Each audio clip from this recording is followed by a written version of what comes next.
मंगलवार की शाम और प्रधानमंत्री का आवास। अब जरा नजर जमाइए और ये नजारे देखिए। एक एक तस्वीर की तासीर को समझिए और समझिए इन तस्वीरों का संदेश। दरअसल ये वो प्रतिनिधि मंडल है जो दुनिया भर में पाकिस्तान की पोल खोलकर लौटा है और इसमें शामिल हैं सभी दलों के सांसद। सर्वदलीय प्रतिनिधि मंडल के सदस्यों से मुलाकात के वक्त पीएम मोदी ने सभी की भूमिका की सराहना भी की।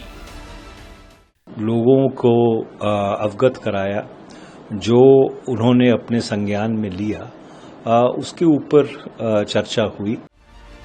यहाँ तक तो सब ठीक रहा, लेकिन जैसे ही इस मुलाकात के वीडियो और तस्वीरें सियासी गलियारों में तैरने लगी तो हर एक तस्वीर, हर एक शख्स और हर मुलाकात के अंदाज की व्याख्या होने लगी। सभी की निगाहें कांग्रेस के शशि थरूर, सलमान खुर्शीद, आनंद शर्मा और मनीष तिवारी की तस्वीरों पर ठहर गईं। इन सभी से पीएम मोदी की मुलाकात और बॉडी लैंग्वेज की चर्चाओं ने चिंगारी छेड़ दी। वहीं इस मीटिंग और मुलाकात पर कांग्रेस ने कहा है कि इनसे तो मिल लिए, विपक्षी दलों से भी मिल लो। दुनिया को बता दिया, देश को कब बताएंगे। प्रधानमंत्री की मुलाकात तो हो गई है, पर 4 सवाल जो हम बार बार पूछ रहे हैं प्रधानमंत्री से, उनका जवाब तो अभी तक नहीं आया है।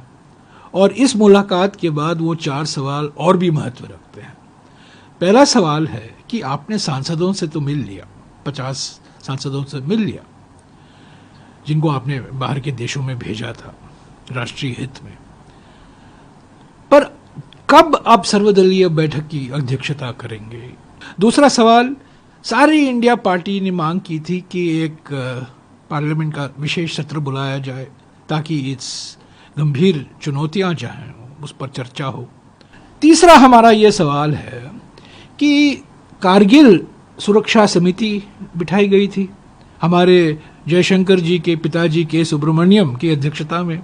क्या आप ऑपरेशन सिंदूर को लेकर सीडीएस ने जो खुलासे किए हैं सिंगापुर में, जो मुद्दे उठे हैं, जो जनता सवाल उठा रही है, लोग सवाल उठा रहे हैं, दुनिया भर में ये सवाल उठ रहा है, हमारे देश में सवाल उठ रहा है, क्या एक समिति का गठन करेंगे, विश्लेषण होगा और रिपोर्ट पार्लियामेंट में पेश होगा कभी?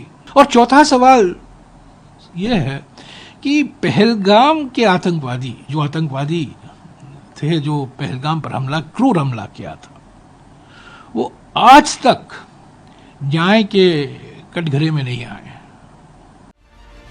दरअसल पहलगाम की घटना के बाद 7 सदस्यों के प्रतिनिधि मंडल को खासतौर पर पाकिस्तान को दुनिया के सामने बेनकाब करने का टास्क दिया गया था। पक्ष विपक्ष के 7 प्रमुख सांसदों को टीम लीड का भी टास्क दिया गया था। इनमें बीजेपी के साथ साथ कांग्रेस, डीएमके और एनसीपी सांसद शामिल थे। पीएम मोदी के इस प्लान पर नया सियासी घमासान छिड़ता दिख रहा है। विपक्ष अभी भी सर्वदलीय बैठक, संसद के सत्र सरीखे सवालों के साथ साथ सरकार के 11 साल के कामकाज पर भी उंगली उठा रहा है।